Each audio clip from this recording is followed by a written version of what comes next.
नाज़रीन programme views time में भली कर आऊं आहियां जो मेज़बान जुनेद अंसारी। नाज़रीन हूअं त अॼु बि ॻाल्हाइण लाइ घणो कुझु आहे। अफ़गानिस्तान जे मामले में काफ़ी अॻिभराई थी आहे, पर असां वरी कमेंट कंदासीं पाकिस्तान जी पॉलिटिक्स ताईं। पाकिस्तान जी पॉलिटिकल सिनेरियो में गुज़िरियल 3-4 ॾींहंनि खां जेका सभ खां वॾी हैपनिंग आहे उहो नेब ऑर्डिनेंस। नेब ऑर्डिनेंस में छो नेब खे बेअख्तियार कयो वियो आहे, उनजे क़ानूनी पासा काफ़ी आहिनि। क़ानून सां जुड़ियल आहे सियासत, ऐं क़ानूनी सियासत जॾहिं गॾिजे थो त मौजूदा पॉलिटिकल सीन में हुकूमत छा हासिलु करणु चाहे थी। छा नेब ऑर्डिनेंस सां उहा नेब जेका लेट 90s में परवेज़ मुशर्रफ जोड़ी हुई, हिकु बाअख्तियार नेब, ऐं जंहिंजो कमु इहो हो त जेके मुल्क में करप्शन थिए थी, जेको पैसनि जो ज़ियान थिए थो सरकारी इदारनि जी तरफ़ां, उनखे रोके कीअं सघिजे। पर उन नेब ते बि केतिरा ई सवाल आहिनि। पर हाणे त क़ुदरती मौजूदा हुकूमत फेडरल गवर्नमेंट नेब खे ई बेअख्तियार बणाए छॾियो आहे। इन मामले ते ॻाल्हायूं था। हिन वक़्तु असांखे स्टूडियो में जॉइन कयो आहे नामियारे कानूनदान शाहिद सुमरे एडवोकेट साहब, बैरिस्टर इमरान मिठाणी साहब, असां गॾु वीडियो लिंक ते हूंदा डॉक्टर अयूब शेख साहब ऐं इज़ाज़ सुमरो साहब। सभ खां पहिरियां हलूं था शाहिद सुमरे साहब ॾे। शाहिद साहब, नेब खे बेअख्तियार बणायो वियो आहे। हुन जा तव्हां जेके कंटेंट्स ॾिसो, जेको सदारती ऑर्डिनेंस आहे, उन में नेब हाणे ईअं आहे त हिकिड़ो त अहिड़ा फेडरल कैबिनेट, गुज़िरियल ॾींहुं बि असांजे प्रोग्राम में हिकिड़ो डिबेट हलियो त फेडरल कैबिनेट ऐं प्रोविंशियल कैबिनेट जा मेंबर या ख़ुदि इदारो नेब उन्हनि ते चेक रखे सघे थी, नथी रखे सघे। बैंकर्स हुजनि, फाइनेंशियल इंस्टीट्यूशन्स हुजनि, उन्हनि ते उन्हनि जो चेक थी सघे थो, नथो थी सघे थो। उनखे गवर्नर स्टेट बैंक सां जुड़ियो आहे। तव्हांजे ख़्याल में मजमूई तौरु नेब खे जेको बेअख्तियार बणायो वियो आहे, उनजा रीज़न्स कहिड़ा आहिनि ऐं उन मां छा हुकूमत हासिलु करणु चाहे थी? सभ खां पहिरियों वॾी महिरबानी जुनेद साहब। हिन सवाल जा 2-3 पहलू आहिनि। हिकु त असां law student, being a law student, असां ॾिसंदा आहियूं, हमेशह ॻाल्हाईंदा बि आहियूं त साईं असां वटि जेके क़ानून आहिनि उहे एतिरा पुराणा छो आहिनि। 1860 जा क़ानून, 1898 जा क़ानून आहिनि, 1908 जा क़ानून आहिनि। एतिरा पुराणा असां वटि क़ानून छो आहिनि ऐं छो उन में रिफॉर्म्स नथा अचनि ऐं उन में नयूं अमेंडमेंट्स छो नथियूं अचनि। हाणे बीइंग अ लॉ स्टूडेंट त असां जेको ॾिसूं था त इन नेब ऑर्डिनेंस में कुझु बहितरियूं बि आहिनि ऐं ऑन दी कंट्ररी कुझु अहिड़ो सिस्टम बि आहे त नेब ऑर्डिनेंस जो हिन टाइम अचण जी वजह छा आहे। पहिरियां त असां इहो डिस्कस कयूं त मां सिंपल वर्ड्स में इहो चवंदुमि त नेब ऑर्डिनेंस जो हिन टाइम अचणु चेयरमैन खे एक्सटेंशन ॾियणु आहे, पॉइंट नंबर 1। पॉइंट नंबर 2, हीउ जेको पिंडोरा पेपर्स आहिनि उहो जेको सभु ॾिसूं था त असां वफ़ाक़ी हुकूमत जा मेंबर्स हुन में इन्वॉल्व आहिनि, त उनखे हाणे अदरवाइज़ जेकॾहिं नेब ऑर्डिनेंस न अचे हा त यकीनन नेब उन जी इंक्वायरी करे हा, इन्वेस्टिगेशन करे हा, FIA बि करे हा, पर नेब खे बि जुरिसडिक्शन हुई त उन जी इंक्वायरी इन्वेस्टिगेशन हू करे सघे पई ऐं सभु उन में वफ़ाक़ी माण्हू हुआ। त शायदि वफ़ाक़ जे मिनिस्टर्स या उन्हनि जा जेके एडवाइज़र्स आहिनि उन्हनि इहो सोचियो हुजे त हाणे असां ईअं न थियो जो असां फासी पऊं, त इन जे करे असांखे आणणु खपे नेब ऑर्डिनेंस। ॿी ॻाल्हि इहा त चेयरमैन नेब जेको हुनजी पंहिंजी मर्ज़ीअ सां हले पियो ऐं तव्हां ॾिसो था त हुकूमती इदारे जो कोई बि माण्हू जेल में न आहे। हुकूमती इदारे जे कंहिं बि अहिड़े ख़ासि माण्हू ते दो की उन्हनि जे ख़िलाफ़ु केसिस हलनि था, दो की उन्हनि जे ख़िलाफ़ु केसिस पुराणा बि आहिनि, पर उनजे बावजूद बि हू को जेल में न आहिनि या हू उन्हनि ते के सख़्तियूं न आहिनि एज़ कम्पेयर टू अपोज़िशन। जी, तव्हां ॾिसो था त अपोज़िशन में इलाही घणियूं आहिनि। बाक़ी हाणे नेब ऑर्डिनेंस जेको मां पढ़ियो आहे त कुझु उन में बहितरियूं बि आहिनि। वरी उहे बहितरियूं असां ॾिसूं त असां रड़ियूं बि कयूं था त नेब खे जेके बि क़ानून उन में रिफॉर्म्स अचनि, 2021 अची वियो आहे, जदीद ज़मानो अची वियो आहे, हाणे असांखे उन हिसाब सां हलणो पवंदो त उन में सुठियूं शयूं बि आहिनि। पहिरें नेब जे ऑर्डिनेंस में इहो हूंदो त 90 डेज़ जो त रिमांड हूंदो हो, माना जंहिं ते बि कूड़ो इल्ज़ाम हुजे, सुभाणे जुनेद अंसारी, इमरान मिठाणी, शाहिद सुमरो ते कोई बि इल्ज़ाम हणी, तव्हां 90 ॾींहं जे लाइ त उनखे हिरासत में रखो, नेब जी कस्टडी में हुजो। पोइ 90 ॾींहंनि खां पोइ जेकर उन ते रेफरेंस थो फाइल थिए त पोइ बि तव्हांखे बेल एप्लीकेशन फाइल करणी आहे, उहो बि हाई कोर्ट में वञिणो आहे ऐं it takes time. High court में तमामु घणी रश आहे, तमामु घणो केसिस पेंडिंग आहिनि, त उनखे टाइम लॻी वेंदो आहे। पर हाणे जेको उन में बहितरी थी आहे त नेब कोर्ट खे पाण बाअख्तियार कयो वियो आहे त तव्हां हाणे पाण बि बेल ॾेई सघो था। ॻाल्हि नंबर 1 इहा। जी, सुठी ॻाल्हि ॿी बि आहे त तव्हां ॾिसो था त हर माण्हूअ खे जंहिंजो अख़्तियार बि न हो, नेब ॾिसो न, नेब हिकिड़ो इदारो आहे जेको 1999 में ठहियो, मुशर्रफ ठाहियो, त जेके बि करप्शन थिए थी असां वटि उनखे असां घटि करे सघूं ऐं उन्हनि खे जंहिं करप्शन कई आहे उन्हनि खां पैसा रिकवरी कराए सघूं। त पर्पज़ इहो ई हुयो। ऐं उन टाइम जे जेकॾहिं असां थोरो वरी पॉइंट खां हटी वेंदासीं, पर उन टाइम पर्पज़ इहो बि हुयो मुशर्रफ जो त जेके अपोज़िशन जा माण्हू आहिनि या जंहिंजी नवाज़ शरीफ़ जी उन टाइम हुकूमत ताज़ो ई उन टेक ओवर कई, त उन्हनि माण्हुनि खे असां कहिड़े तरीक़े सां डिटेन करे सघूं ऐं कहिड़े तरीक़े सां उन्हनि ते करप्शन जा केसिस हलाए सघूं, इहो बि हुयो। पर हाणे तव्हां ॾिसो था त उन्हनि खे हाणे खोड़ सारा केसिस कढी छॾिया अथऊं नेब ऑर्डिनेंस में, त ही केसिस न ईंदा ऐं इहो सुठो अमल आहे। त तव्हां ॾिसो था त जंहिं केस में ॿ पार्टनर पाण में विढ़ंदा नेब उन्हनि खे खणी गिरफ़्तार करे ईंदी। मुंहिंजे ॻोठ जो वाक़ियो आहे, रखड़नि में हिकिड़ो राइस मिल जेको ओनर हुयो उनखे ॿिए कंहिंसां झगड़े जे तहत उनखे नेब हिते खणी आई ऐं नेब खणी उनखे पेशेंट हुयो, हार्ट जो पेशेंट, उनखे खणी उनखे हिरासत में रखी, उनखे हिरासत में रखी उनखां प्ली बार्गेन कराए उनखे सज़ा ॾियाराए छॾियऊं। त इहो जेको अमल आहे इहो हाणे घटिबो, त इहे जेके प्राइवेट अफेयर्स आहिनि उहे बि उनजे डोमेन में जेके अचनि ई नथा। पोइ उनखे आख़िरी 5 सालनि खां पोइ फ़ैसिलो थो थिए त साईं इहो त बिल्कुलु ग़लति थियो हुयो, त हाणे त उन्हनि ते इंक्वायरी न थियणु खपे। इहो तमामु सुठी ॻाल्हि आहे। बैंकिंग जा जेके अफेयर्स आहिनि, तव्हां ॿुधायो त गवर्नर स्टेट बैंक वग़ैरह जो बैंकिंग जे अफेयर्स जे लाइ असां वटि अलॻि कोर्ट्स खुलियूं पयूं आहिनि, छो न असां उन्हनि ॾे अप्रोच कयूं। ऐं नेब हर शइ में हिते त छो जो हुकूमत जे चवण ते उहो हले पई त जेको बि अपोज़िशन करे पियो या जेके जुरिसडिक्शन न बि हुजे पई फाइनेंशियल गेन जे लाइ या ॿी सूरतुनि जे लाइ, हू वञी करे उन्हनि खे गिरफ़्तारियूं पिया कनि, उन्हनि जी तज़लील पिया कनि ऐं तमामु उहो ग़लति पियो थिए। त उहे हाणे कुझु बहितरियूं आयूं आहिनि। ऐं ॿी बहितरी इहा बि आहे त 90 कोर्स असांजूं जेके आहिनि न उहे पाकिस्तान में वधाइनि था। केॾो सुठो अमल आहे, असां रड़ियूं था कयूं त असांजी जेको आहे अदालतूं जेके आहिनि उन्हनि में केसिस घणा आहिनि ऐं अदालतूं घटि आहिनि। हाणे कराची में असांजूं सिर्फ़ु 4 अदालतूं आहिनि, त हाणे जेके 90 कोर्ट्स जेके वधनि थियूं त इहो सुठो अमल आहे। त इहे सुठा अमल बि आहिनि, पर नेब जो ऑर्डिनेंस हिन टाइम अचणु हिकिड़ी बदयंती ते आहे मुश्तमिल ऐं वफ़ाक़ी हुकूमत इन जे करे ख़ुशूसन कयो आहे त हिकु असां चेयरमैन खे जेको वाद ॾियूं ऐं ॿियो असां जेके पंहिंजा पेंडोरा पेपर्स में असांजा माण्हू आहिनि उन्हनि खे जीअं असां नेब में इंक्वायरी न थी सघे। तव्हांजो माना कंक्लूजन इहो आहे, तव्हां तफ़सीली ॻाल्हि कई त हुन में कुझु पॉज़िटिव पासा बि आहिनि। बैरिस्टर इमरान मिठाणी साहिबु, तव्हांजो छा ओपिनियन आहे, तव्हां कीअं पिया ॾिसो नेब ऑर्डिनेंस जेको आंदो वियो आहे? शाहिद सुमरे साहिब जो ख़्यालु आहे त हुनजा कुझु पॉज़िटिव पासा बि आहिनि, पर हुननि जेका हिन वक़्तु आणणु आहे, जेका टाइमिंग आहे, उहा बदनीयती आहे। हुकूमत पेंडोरा पेपर्स में जेको हुनजा पंहिंजा माण्हू आहिनि उनखे बचाइण लाइ नेब ऑर्डिनेंस आंदो आहे। जी बिस्मिल्लाह रहमान रहीम। मां बिल्कुलु एग्री आहियां पंहिंजे लर्नड फ्रेंड सां जेका हुन सही ॻाल्हि कई आहे, पर जेको मूंखे हिन वक़्तु नज़र अचे थो हिन में बेसिकली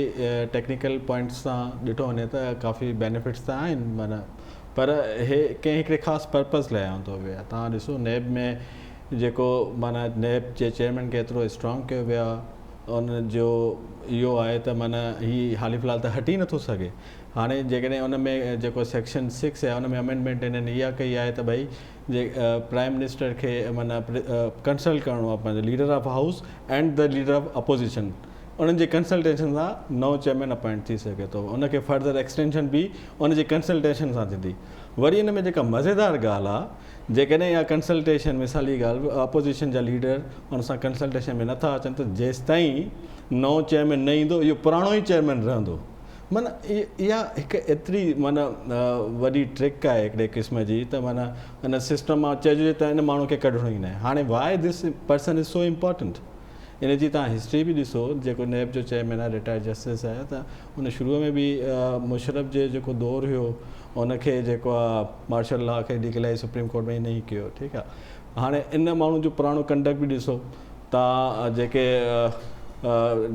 पंहिंजो इंसान जेके माना केसिस हलनि था जेके गुम थी वञनि था, ठीकु आहे, उन्हनि जी इंक्वायरी बि साईं वठी, उहा बि अॼु ताईं उनजो को रिज़ल्ट आयो न आहे। नेब खे हिन वक़्तु ईंदे सवाइ इंतकामी कार्रवाइनि जे उनजो आउटपुट छा निकितो आहे? जीअं साईं ॻाल्हि कई त भई जेकॾहिं पुराणे ऑर्डिनेंस में ईअं हो त अगरि नेब जो चेयरमैन रिमूव थी वञे थो त डिप्टी चेयरमैन उनजी सीट ते वेही सघे थो।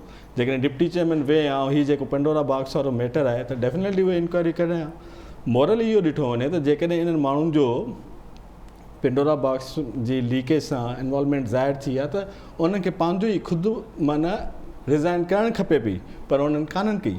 त माना असांजे सिस्टम में जेको मां ऑब्ज़र्व कयां थो माना नेगेटिव तरीक़े सां शयुनि खे खणी अचनि था, ठीकु आहे। सिर्फ़ु पंहिंजे मफ़ादनि खे पूरो करिणो आहे, सिर्फ़ु पंहिंजे मफ़ादनि खे पूरो करिणो आहे ऐं पंहिंजे जेको आहे पंहिंजे शयुनि ते हलिणो आहे। उनखां अलावा साईं तव्हां माना हिकिड़े माण्हू जो ज़िद आहे, असांजे प्राइम मिनिस्टर साहिब जो ज़िद आहे त मां कंसल्ट न कंदुमि पंहिंजो अपोज़िशन पार्टी सां, माना उन ज़िद जे करे इहे शयूं अचनि थियूं। पोइ इहे सभु शयूं माना हिकिड़े नेगेटिविज़म में वञनि थियूं, माना दुनिया वञे थी अॻिते। हिते माना को नेशनल कंसेंसस आहे कान त असांजो मुल्क काॾे थो वञे। फ्यूचर में वरी ईअं ई थींदो, साॻी पॉलिसी रिपीट थींदियूं, वरी को ॿियो हुकुमरान ईंदो, उहे पंहिंजी मर्ज़ीअ सां। तव्हांखे इहो लॻे थो त पेंडोरा पेपर्स जे जेको अचण खां पोइ नेब खे मॉडिफाई कयो वियो आहे? कैन वी से त मॉडिफाई लफ़्ज़ हुन में तरमीम आंदियूं वियूं आहिनि त जीअं पंहिंजनि खे बचाए सघिजे? बिल्कुलु ईअं ई आहे। माना इहा शइ मां तव्हांखे ॿुधायां साईं, नेब जो अमेंडमेंट घणे अरसे खां डिस्कशन में हुई ऐं उहे शयूं फाइनल थियूं। जेका साईं ॻाल्हि कई त अपॉइंटमेंट जजिस जी अपॉइंटमेंट जे बारे में ज़िक्र आहे, कोर्ट्स जे बारे में ज़िक्र आहे ऐं ॿियूं मज़ीद हुन में शयूं हुयूं। इहे अॻु में हुयूं पर इहे रखियूं वियूं। हीअ बेसिकली सही मौक़े जो इंतज़ारु कंदा त असां कॾहिं हुनखे माना अप्लाई करे सघूं। पोइ हिन वक़्तु माना इहे हिन वक़्तु हिननि जे लाइ बेस्ट ऑप्शन हुयो, जंहिंजे करे हिननि जेको आहे इहो माना हिन वक़्त जी चूंड कई। जी डॉक्टर अयूब शेख साहब, गुज़िरियल ॾींहुं पंहिंजी तफ़सीली ॻाल्हि ॿोल थी ऐं तव्हां उन में इहा ॻाल्हि कई त जेके कुझु अहिड़ियूं शयूं आहिनि जिथे कन ठरंदा आहिनि ऐं चप सड़ंदा आहिनि, त हाणे कन ठरण ऐं चप सड़ण खां हटी करे जेकॾहिं सोचिजे सियासी मंज़र ते, त गुज़िरियल ॾींहुं त कुझु पोज़ीशन बि अॼु त ख़ैर पाकिस्तान पुरअमन मुस्तहकम ऐं ख़ुदि मुख़्तियार अफ़गानिस्तान में चाहे थो, क़ौमी सलामती कमेटी जो फ़ैसिलो अची वियो आहे, पर पाकिस्तान जे अंदरि जेको पॉलिटिकल इस्तेहकाम कीअं ईंदो?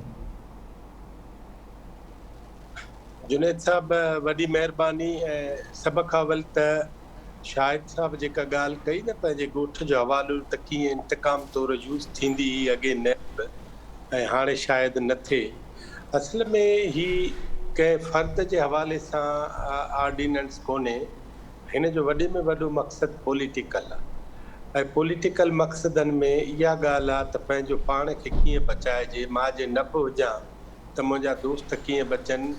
ऐं हिन ऑर्डिनेंस में अवां ॾिठो हूंदो ही ॿई कानूनदान मूंसां वेठा आहिनि, इहे बि हिन जी गवाही ॾींदा त कॾहिं कॾहिं जॾहिं कानून ठाहिबो आहे या ऑर्डिनेंस हुन जी पेशकदमी कई वेंदी आहे त उहो ॿुधाइबो आहे त फलाणी तारीख़ खां वठी ही क़ाबिल अमल हूंदो।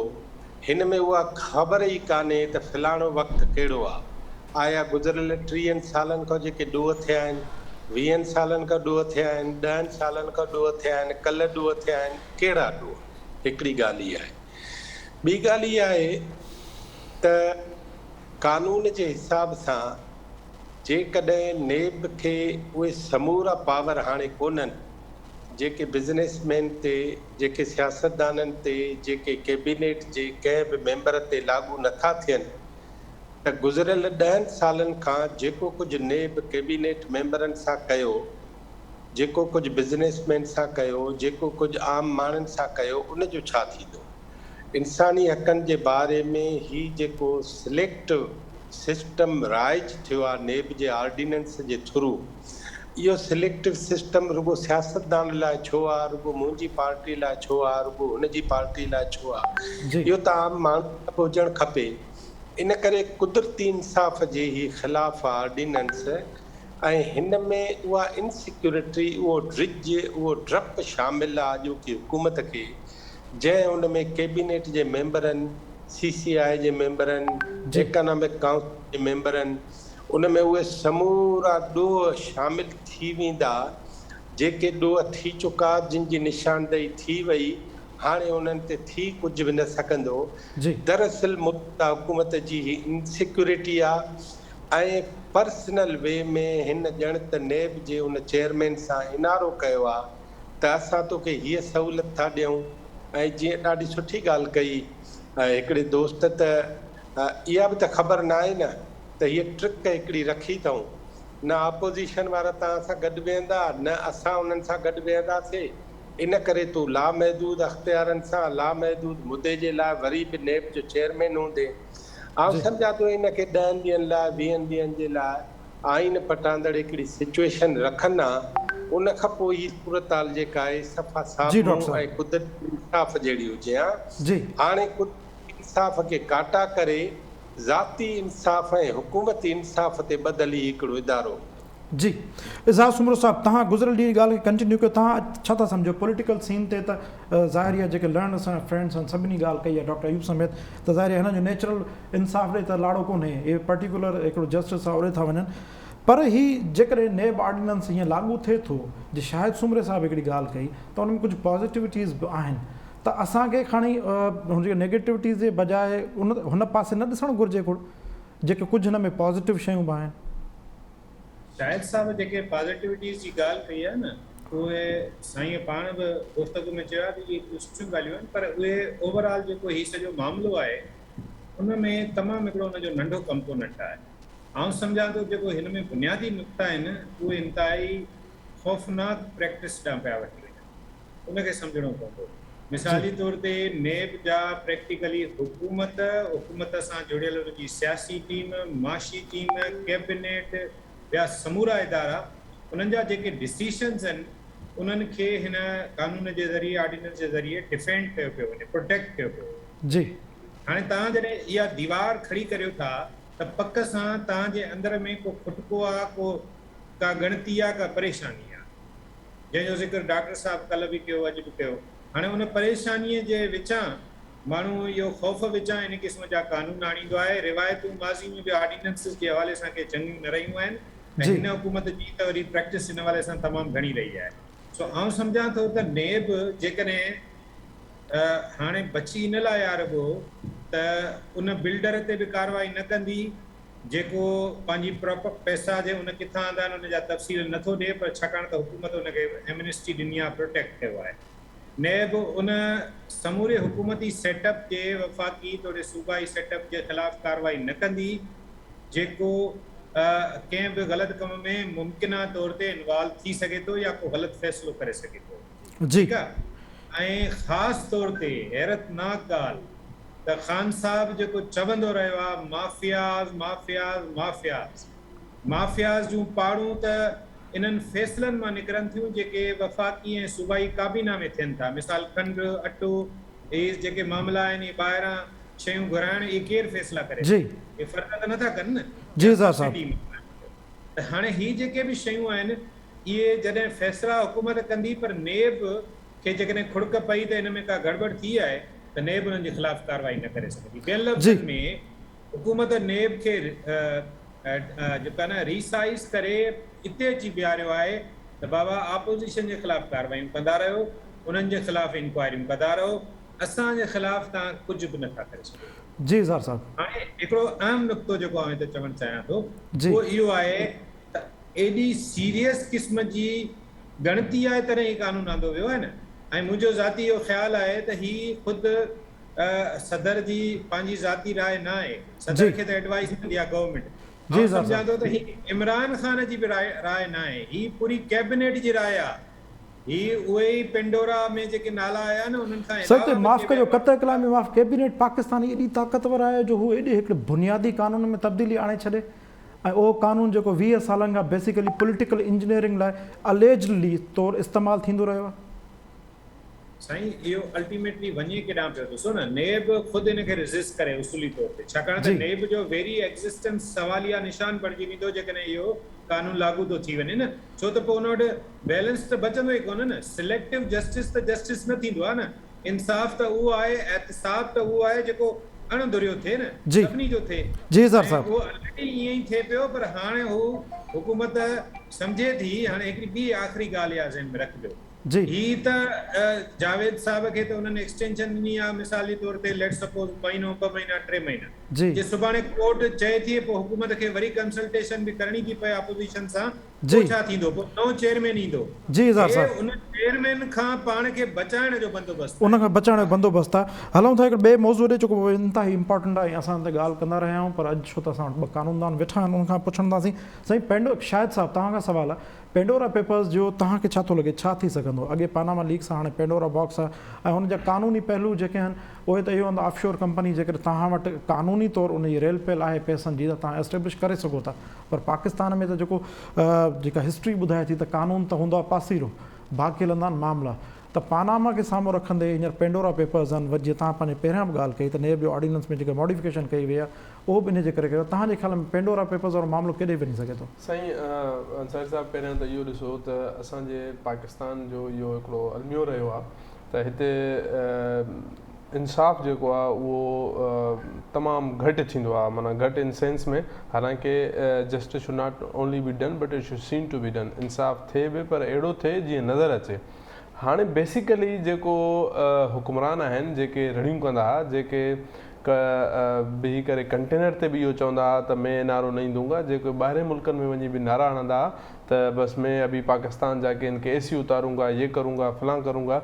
हाणे उन्हनि जो पंहिंजो इम्तिहान आयो आहे त हू पंहिंजे मेंबर सां छा था कनि, जेके उन जा सभु मेंबर्स जेके आहिनि जंहिंजा हू ऑफशोर कंपनीज़ आहिनि जीअं तव्हां ॿुधायो साईं त बिल्कुलु इन में को शक ई न आहे त ऑफशोर कंपनी को ॾोह न आहे, को क्राइम न आहे, पर ऑफशोर कंपनी में कहिड़े तरीक़े सां इलीगल गेन्स थिया, कहिड़े तरीक़े सां पैसा विया, कंहिंजा पैसा आहिनि, किथां आया, इहो हिकिड़ो इशू आहे। कोई बि बिज़नेसमैन जेको हू पंहिंजी ॾेखारे थो त हू पंहिंजो त मां किथां किथां पैसा आंदा ऐं मुंहिंजो कहिड़ा कहिड़ा सोर्सिस हुया, उहो ऑफशोर कंपनी ठाहे बि सघे थो। उनजो ऑफशोर कंपनी इशू न आहे, इशू इहो आहे त हू जेके पैसा गॾु थिया उहे किथां आया, किथां करप्शन थी। या हिकिड़ो त जीअं मां 2 ॾींहं पहिरियां जे डॉन में पढ़ां पियो त उते हुयो त हिकिड़ो आर्मी जो जेको अफ़सर हुयो उहो बि सर्विंग ऑफिसर, उनजी वाइफ जे नाले सां उन प्रॉपर्टी ॿाहिरि वरिती ऐं उहो ॾेखारियूं बि न, शो बि न कयूं, एसेट्स में बि न ॾेखारियूं। त हाणे उन्हनि ते इंक्वायरी थियणु खपे। ऐं जेको मां ॾिसां थो त छो जो पनामा लीक्स जेका हुई उहा त हिकिड़े फ़र्द ते हुई, उहो हिकिड़ो नवाज़ शरीफ़ ते हुई, उन्हनि त उन्हनि खे मंतकी अंजाम ताईं पुॼाए छॾियो। त हाणे हिननि ते पाण जंहिं एतिरो रड़ियूं पिया कनि, जेके चवनि पिया था अपोजिशन को, जॾहिं ही पाण अपोजिशन में हूंदा त चवंदा हुकूमत खे इस्तीफ़ा देना चाहिए, इनको ये करना चाहिए, उनको वो करना चाहिए।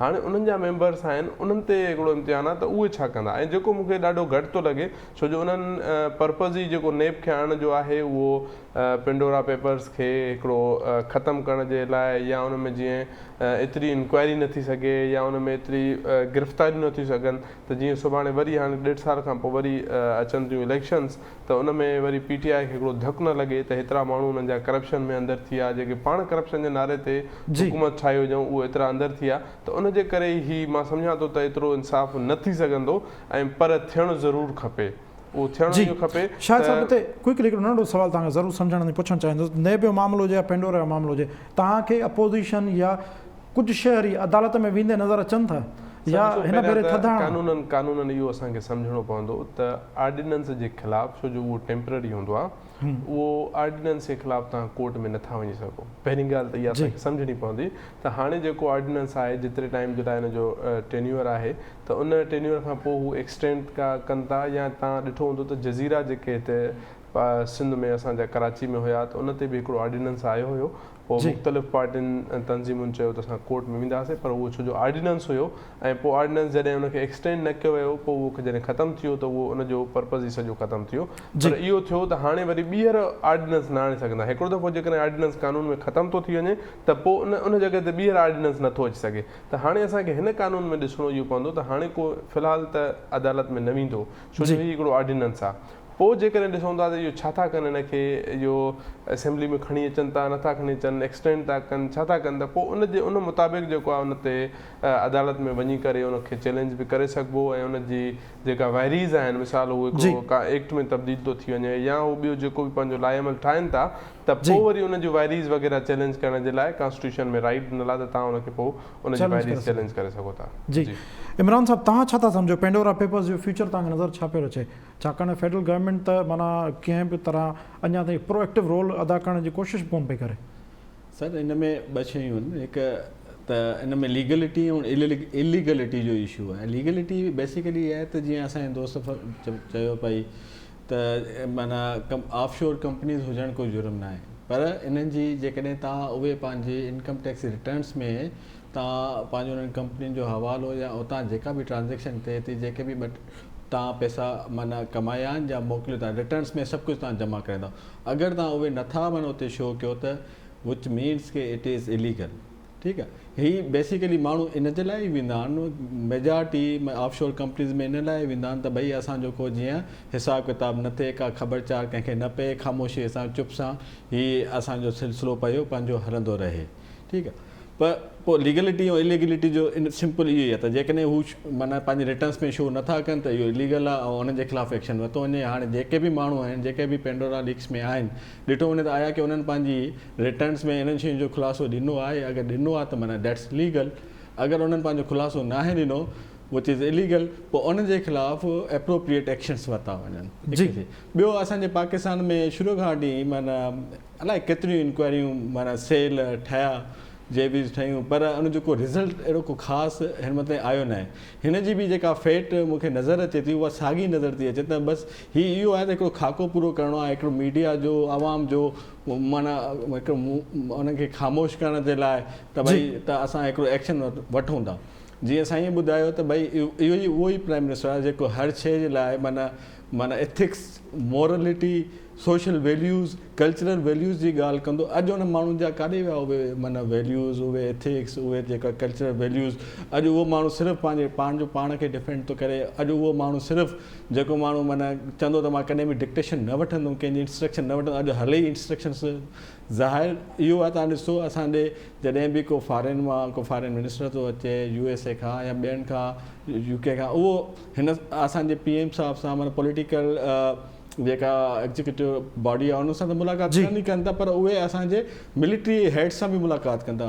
माना हुनखे ख़बर आहे त असुल में जेको डिसीजन वठण जी जेका आहे उहा हिते आहे, मिलिट्री वारनि वटि आहे।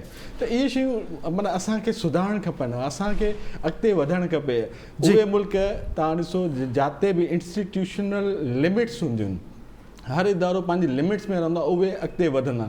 असां वटि आहे ओवरलैपिंग, माना हिकिड़ो इदारो हर इंस्टीट्यूशन में ओवर माना पंहिंजो ट्रेस पास करे थो and there is nobody who can check on it. जी इमरान साहब जी डॉक्टर अयूब शेख साहब तव्हां कंक्लूड कजो पेंडोरा पेपर्स जो तव्हांखे फ्यूचर को नज़र अचे थो कन मोड में सिर्फ़ु 1 मिनट आहे। अवां हिकिड़ी ॻाल्हि नोट कई त जेके पानामा पेपर्स में तमामु घणा नाला पोइ हीअ बिजली विज जेका आहे उहा नवाज़ शरीफ़ फैमिली ते छो किरी। हुनजो मक़सदु इहो त असां सिलेक्शन कईसीं त पानामा पेपर्स मां सिर्फ़ु नवाज़ शरीफ़ खे ई टारगेट बणाइणो आहे, उनजी हुकूमत खे ख़तमु करिणो आहे। हिकिड़ी ॻाल्हि इहा। ॿी ॻाल्हि इहा त पेंडोरा पेपर्स लाइ ट्रांसपेरेंसी इंटरनेशनल कल्ह ख़त लिखियो आहे वज़ीर आज़म साहब खे त तव्हां जेके बि इन पेंडोरा पेपर्स में नाला आया आहिनि उन्हनि समूरनि माण्हुनि खे ख़त लिखी 3 महीननि जे अंदरि इंक्वायरी पूरी करे ऐं सज़ा ऐं जज़ा जो फ़ैसिलो कयो ऐं सॼी दुनिया खे ॿुधायो। इहा ताक़त कंहिं बि गवर्नमेंट खे नथी थी सघे। ऐं कल्हो के ट्रोजो के नेब ऑर्डिनेंस खां पोइ पाकिस्तान में 2 शयूं नुमायां थी वियूं आहिनि। हिकु त पाकिस्तान में करप्शन कॾहिं बि ख़तमु न थींदी। नंबर 2 हाणे इमरान ख़ान जी हुकूमत जेका चवनि पिया त अॻिला 5 साल बि हूंदी, अॼु शेख रशीद चयो आहे त ईंदड़ 4 महीना इंतिहाई अहम हूंदा। हिननि 4 महीननि में छा थो थिए उहो असां तव्हां इंशाअल्लाह गॾु हूंदा। जी इज़हार साहब हिकिड़ो त पाकिस्तान में करप्शन कॾहिं ख़तमु कान थींदी, डॉक्टर अयूब शेख साहब चए थो। ॿियो शेख रशीद 120 ॾींहं चयो आहे। पेंडोरा पेपर्स तव्हांजो छा आहे ख़्यालु, तव्हांजो छा थी सघंदो पेंडोरा पेपर्स जो? इहे जेके फालू आहिनि उहे डॉक्टर साहब ई कढी सघे थो ऐं शेख रशीद ई कढी सघे थो। डॉक्टर साहब ॿई शेख साहिब आहिनि, ॿई कढी सघंदा। जी फ़र्क़ु आहे, उहो पिंडीअ जो शेख आहे, साईं लाड़काणे जो शेख आहे। पर ॻाल्हि इहा आहे त माना फ़र्क़ु आहे, पिंडी ऐं लाड़काणे में फ़र्क़ु आहे। सही। पर आउं जेका ॻाल्हि थो करियां त हिकिड़ो त शाहिद साहब जेका ॻाल्हि कई ऑर्डिनेंस वारी, मां थोरो हिकिड़ी इज़ाफ़ो करणु थो चाहियां। भली शाहिद साहब असांखे वाद कनि। ऑफकोर्स ऑर्डिनेंस त थोरे मुदे लाइ हूंदो आहे, पर हिते जेको नेब वारो जेको मामिलो आहे न उहो कोर्ट में हींअर बि चैलेंज थी सघे थो। उहो कीअं जो हुकूमत जेको ख़ुदि ऑर्डिनेंस आंदो आहे न उहो ई आइन जे ख़िलाफ़ु हूंदो आहे पहिरीं ॻाल्हि। ऐं बेट जेके आहिनि उन्हनि जे ख़िलाफ़ु जॾहिं बेटनि जे बारे में जेको ऑर्डिनेंस आयो त ऑर्डिनेंस जे मुदे जे दौरान ई कोर्ट में चैलेंज थी वियो ऐं केस हली बि रहियो आहे। तंहिंजे करे अहिड़ो को बि ऑर्डिनेंस जेको आइन जे ख़िलाफ़ु हुजे उहो ज़रूरु चैलेंज थी सघे थो। सो हिन में बि मामिलो ईअं आहे त वज़ीर आज़म खे कंसल्टेशन करणी आहे अपोज़िशन लीडर सां, जंहिंखां हुन इनकार कयो आहे। ऐं वज़ीर आज़म जुड़दू तौर ही हिकिड़ो तरीक़ो अख़्तियार कयो आहे एक्सटेंशन जो, जॾहिं त आइन में मौजूदु चेयरमैन जी एक्सटेंशन जो को बि सिस्टम या को तरीक़ेकार मौजूदु न आहे। बाक़ी जेको हीअ आहे, जीअं डॉक्टर साहब चयो, सिलेक्टिव जस्टिस जो सॼो सिलसिलो आहे जारिया करियां। पर हिकिड़ी ॻाल्हि सम्झो त इन जी जेका टाइमिंग आहे न, हीअ जेको पेंडोरा आहे, पेंडोरा हूअं बि तव्हां सम्झो था न त दॿे मां हिकिड़ो ॿियो दॿो निकिरंदो आहे। बिल्कुलु। सो हीअ दॿे मां दॿा निकिरंदा, पोइ ॻाल्हि किथे थी खुटे न, ॻाल्हि दॿड़ियुनि ते खुटंदी ऐं दॿड़ियूं पोइ कंहिंजे हथ ईंदियूं। ॾिसो न, सही ॻाल्हि कई आहे। शेख रशीद खे ख़बर आहे इमरान ख़ान खां बि किन ॻाल्हियुनि में वधीक हूंदी आहे। शेख रशीद वारी ॻाल्हि अहम आहे। न उहो त बिल्कुलु तव्हां जीअं चयो त पिंडीअ जो शेख आहे, डॉक्टर साहिब लाड़काणे जो शेख आहे, को त फ़र्क़ु हूंदो। डॉक्टर साहिब जूं अघु खतियूं बि बिल्कुलु ईअं ई अथव। के लॻंदियूं आहिनि, के न लॻंदियूं आहिनि। के लॻंदियूं आहिनि त तुज़ लॻंदियूं आहिनि। सम्झां थो त ही इमरान ख़ान जे लाइ हिकु लफ़्ज़ कल्ह बि मूं इहो चयो, इमरान ख़ान जी हुकूमत लाइ बि हाणे हालत जी वॾी वॾी महिरबानी। इज़हार सुमरो साहब, डॉक्टर अयूब शेख साहब, शाहिद सुमरो साहब ऐं बैरिस्टर इमरान मिठाणी साहब, तव्हां सभिनी असांखे टाइम ॾिनो। नाज़रीन ते प्रोग्राम टाइम पंहिंजी पुॼाणी थो पहुचे। पंहिंजे मेज़बान जुनेद अंसारी ॾींदा इजाज़त। सदाईं गॾु।